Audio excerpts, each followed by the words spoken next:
Hello, everyone. As human beings, we all go through some sort of anxiety and depression, whether it be diagnosed or undiagnosed. Unfortunately, I am someone who suffers with anxiety, and I have also struggled with depression. Today, the problem I will be addressing is the challenges of dealing with these particular mental illnesses. This is an issue that most adults and even children deal with daily. My goal is to make you aware of how many people suffer with it and discuss how we can improve or change the severity of your anxiety and depression. I will be going in detail about the issues, examining the impact it has on you and me, and providing reasonable solutions. First, I will be describing the problem. There are so many different types of anxiety and depression, and it is because of this that some people could be suffering without even knowing exactly what's going on.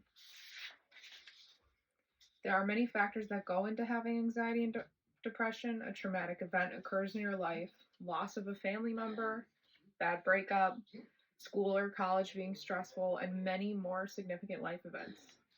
If someone does not know they need help, how can they get it? If they're not aware of these two types of illnesses, how would they know they need assistance? According to the Anxiety and Depression Association of America, about 6.8 million Americans suffer with generalized anxiety disorder, and 6 million Americans suffer from panic disorder. Only 43.2% of those are receiving treatment. There is even the issue of not having the resources to obtain help for an illness.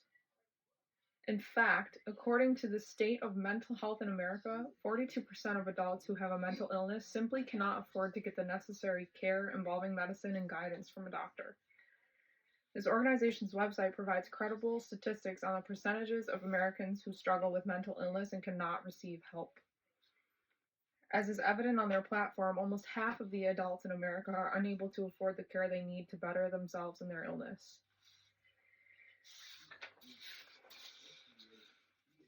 We know adults struggle with anxiety and depression, and we also know that most cannot afford the care they need. With the issue established, it's time to look at the impact it has on us. Next, I'll be examining the extent to which suffering from anxiety and depression can affect us in our lives. One of the most obvious aspects of life is financially supporting yourself, and is especially challenging if an adult is so ill they cannot find work and work that will accommodate for their illness. It can be difficult for an adult who suffers with severe anxiety or depression to be okay with accepting a job who requires attendance every single day. According to the National Survey on Drug Use and Health, their CVHSQ report claims that almost 8 million Americans who suffer with anxiety and depression either cannot find work or they feel they cannot work. Finding work is extremely difficult when dealing with these mental illnesses, as supported by the National Survey on Drug Use and Health.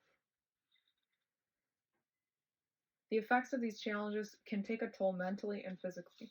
If you cannot financially support yourself due to a mental illness, chances are your physical health and hygiene can take effect as well as your mental health. Although almost 7 million Americans deal with anxiety and depression, as per the Anxiety and Depression Association of America, most have found ways to deal with their illnesses while keeping themselves presentable and livable. Although this is the case, it has proved to be difficult to keep up with everyday tasks while dealing with these illnesses. Tasks such as taking care of their own children, feeding themselves, keeping a clean environment, upholding a good attendance at work, and upholding good performances in social settings, etc.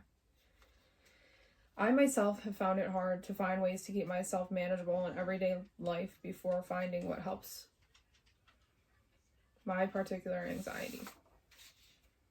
There have been times where I could not go to work or do an assignment for college because of my illnesses, and that is okay. There's always some meaning in going through a rough time mentally and knowing that there are millions of other people struggling too. It can help ease the minds of people like me, knowing that we are not alone. Being in college is especially tough when dealing with a mental illness. If you set too high of an expectation, that can lead to triggering your anxiety when you do not reach that expectation. Going through these tough times can remind us to keep working hard and reach for help if you're able. Now that I have examined the problem, I would like to offer some thoughts and solutions to help anyone struggling with anxiety or depression. I will now make some suggestions to how we can find solutions on helping anyone that is dealing with one of these mental illnesses. As a brief reminder, I stated that my goal today is to make you aware of how many people suffer and to discuss how we can improve or change the severity of your anxiety and depression. As much as many people do not want to admit, at some point there comes a time when seeking for professional help is necessary. I always thought that seeking for any help in any way was a cry for attention, or it wouldn't make me seem weak. It can be terrifying to admit that you need help, but there are people who specialize in these illnesses, and it is okay to ask for help. Once you seek the support of others, you will quickly realize how helpful it can be if you try. Another great solution is finding different hobbies that distract you from any anxiety or depression you could be feeling. As an example, one of my special vices is cleaning.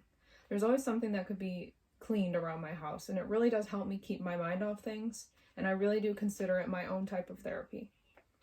Another example is another one of my vices, which is baking. There's nothing more satisfying than starting with a bunch of flour and ending up with a beautiful batch of fresh baked bread. I know that most of these solutions are easier said than done, but if you're willing to put in the work and try to help yourself, there are so many different ways that you can try and diminish the severity of anxiety and depression. Medicine is not always the answer, and there is no reason to feel ashamed if you need help, and I encourage it greatly if that's what you think you need. It's okay to accept help, as well as there will always be someone to support you, and they will be available. The whole point of my speech today is for other people to be self-aware that they are not alone, and there are ways to receive help without spending hundreds of dollars for medication or for a doctor. Thank you so much for your time and attention. That will conclude my speech.